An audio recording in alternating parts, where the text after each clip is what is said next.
আজকাল দিনে ড্রিমলেক income, MPL থেকে ইনকাম, এই সমস্ত অ্যাপে বেটিং অ্যাপের ইনকাম দিন দিন সবার হাতে বাড়তে চলেছে।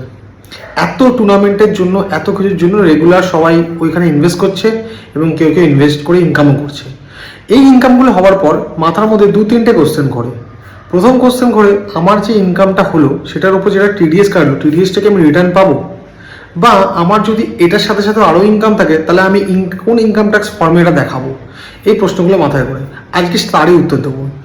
যদি তোমার কোনো কারণে এই সমস্ত জায়গাগুলো থেকে ইনকাম হয় এবং তার সাথে যদি তুমি স্যালারি ইনকাম থাকে, তাহলে তুমি ITR 1 ফাইল করতে পারবে না।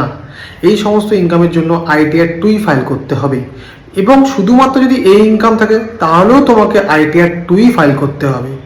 এবং আপনার যদি বিজনেস ইনকামের সাথে সাথে এই ইনকামটাও থাকে, ড্রিমলিঙ্ক থেকে ইনকাম বা বেটিং অ্যাপ থেকে ইনকাম, তাহলে আপনাকে ITR 3 ফাইল করতে হবে। হ্যাঁ, আর এই ফাইলিংয়ে কিছুগুলো স্টেপ আছে। সেই স্টেপগুলো কি? আপনাকে এই ইনকামটা ইনকাম ফ্রম আদার সোর্সের আন্ডারেই দেখাতে হবে। আর কোনো অপশান নেই যেখানে আপনি দেখাবেন। এবং এটার উপর যদি টিডিএস কেটে থাকে, সেই টিডিএসটা আপনি রিটার্ন পাবেন না। যদি আপনার 50,000 টাকা ইনকাম হয়, তাহলে আপনার ওই কোম্পানিগুলো 30% ফ্ল্যাট রেটে আপনার থেকে টিডিএস কাটবে, প্লাস সেস প্লাস সারচার্জ। 4% সেস এবং surcharge applicable on threshold limit.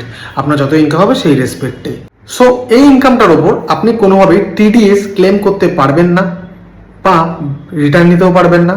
এছাড়া আপনি কোনো রকম ডিডাকশনও ক্লেম করতে পারবেন না, লাইক 80C অ্যান্ড 80E।